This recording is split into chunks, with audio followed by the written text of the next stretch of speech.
Hi friends, this is Caitlin, and today we are going to take a deeper dive into Copic coloring this sweet scene, which has new images from Stacey, Yacula, and Purple Onion Designs.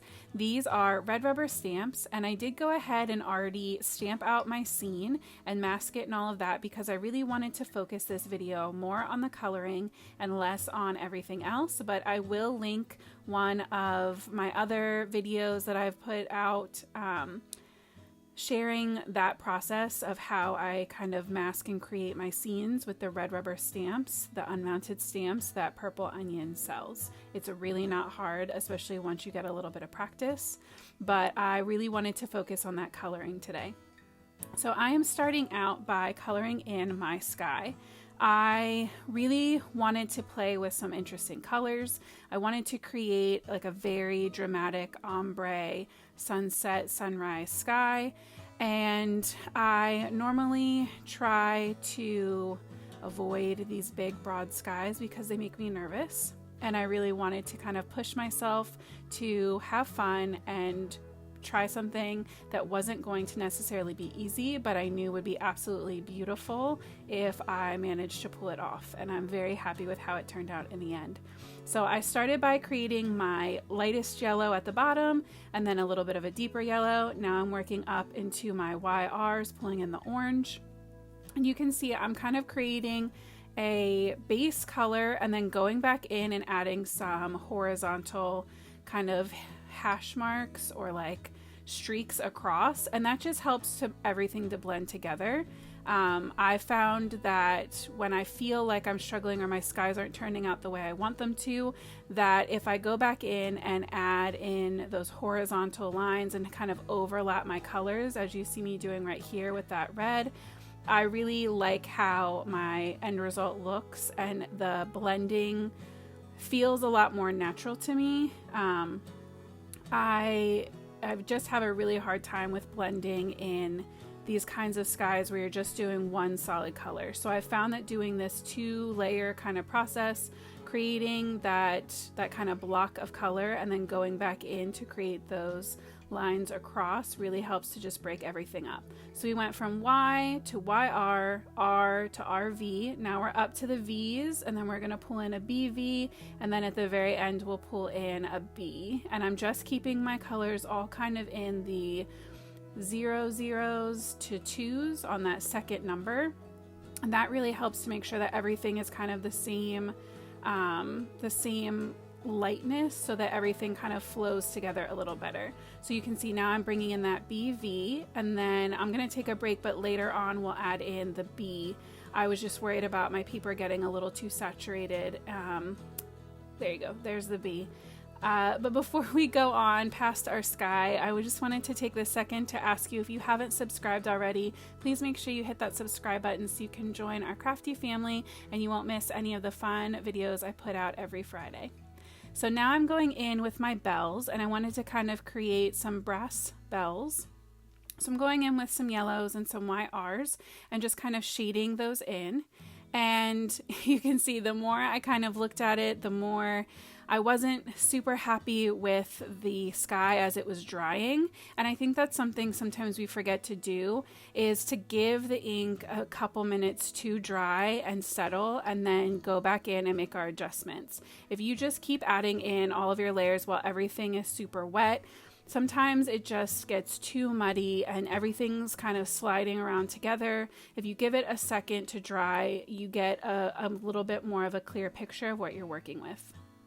So I grabbed these B and BV markers to do the little ribbon on my bells, and I'm also going to use these same colors for the band on the fox groom's hat, as well as the flowers in our little bride bunny's hair. And I love the kind of triangle effect that this creates. I think it helps really tie everything in together, and it balances the images really nicely. I also want to kind of point out that my sentiment is not perfectly lined up. My bells are not perfectly lined up with my character, but I think that it's so cute. I just didn't have the heart to stamp my scene out again. I think that it works, and when the card is all finished, I don't think anybody's gonna notice. So these are the little things that bother me as I was creating, but I kind of just persevered and pushed myself to keep going, and I'm so glad that I did, because I am in love with how this card turned out. With things like these little flowers, I just did a 2-color blend just to kind of accent the artist drawn lines, and I used the same tones for the flowers and her hair as I did up on that kind of wreathy banner. So then for my little florals that I added, these are a separate stamp, and I decided to pull in some softer kind of rosy, powdery kind of pink so that it would kind of go with that sky background. I didn't want anything on this card to be super vibrant or neon, because everything in it was just kind of soft and delicate and beautiful, which I think works perfectly for a wedding card. And the most exciting part is that this card did actually get to go to a bride and groom this week. My best friend called me up and asked if I had any wedding cards, and it just so happened that I had just finished this one. So it definitely feels very meant to be. Now for my bunny, I had just refilled my E55 marker, and I think that I let it go too long before I got my refill. And so my nib needs to be replaced. So my ink was very sticky, and you'll see I had a little bit of a harder time blending it out. So we're gonna end up pulling in an extra marker in a little bit, but I just kind of went in with that darker marker and added in kind of my general shadow. I really wanted to emphasize the shadow under those flowers and just kind of on the outer parts of her body. And I also love kind of accentuating the noses on these Stacey Yacula characters, so kind of helping push that snout feel on the bunny by just kind of adding in that extra little bit of shadow right on the top of her nose. So I went in with my E55 and then E53 and 51. And when I realized that that E55 just kind of wasn't moving, I also grabbed in this E33, which was a really good kind of medium tone, and then pulled in my 53, and it really helped to blend everything out. So that, again, you can always pull in similar colors that have that same kind of ending number from different branches of your color, like the 33 and 53, and most of the time they're going to work really well together and kind of help each other out. So I also went in with a little bit of blush and rosy pink on my bunny's ears, and then it was time to start our fox. And he is going to be probably one of the most vibrant things on this card, but I just love using these really beautiful orangey red browns for my foxes. So I'm going in with the E09, again kind of deepening those shadows and starting to flick up the detail on that tail, and then going in with a YR09 just to create that really pretty orangey burnt kind of feel to his fur. And then we're going to go in with a true orange with a YR68 just as a little bit of highlight. And I like this one because it's not too yellow.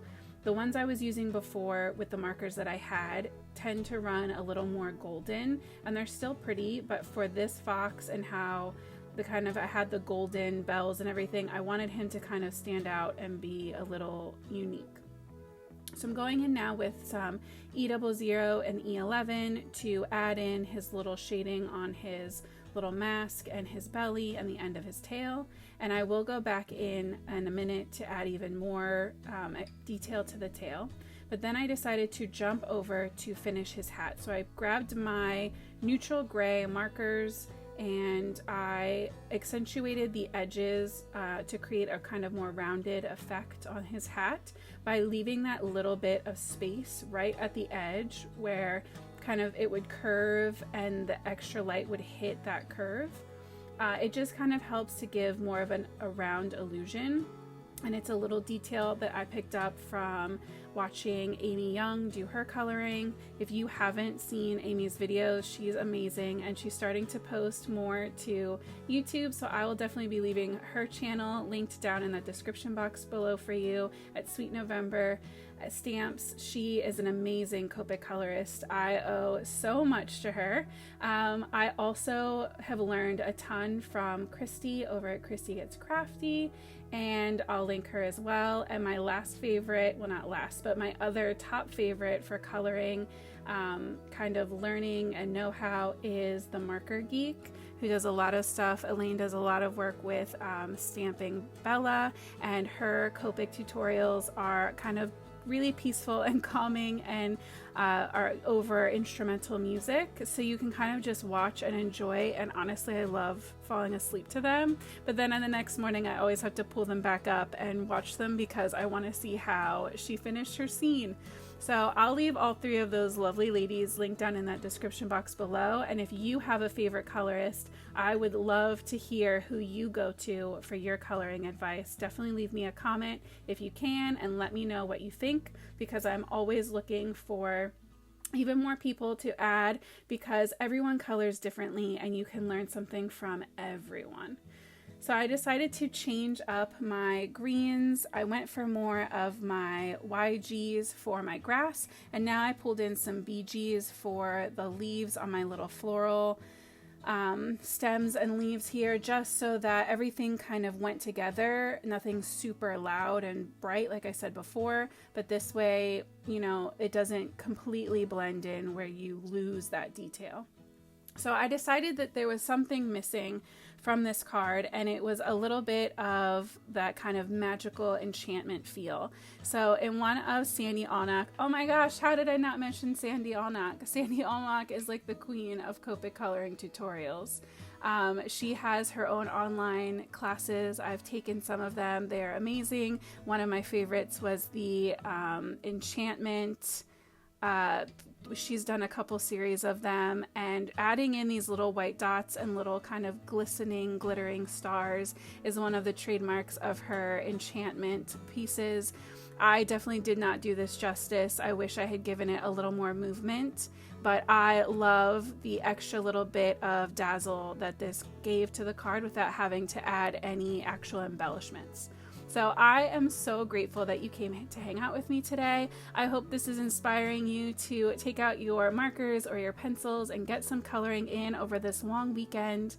I just cannot say it enough how much I am glad that you are all here and we can be part of this crafty community together. So I hope that you have an amazing week, and as always, happy crafting.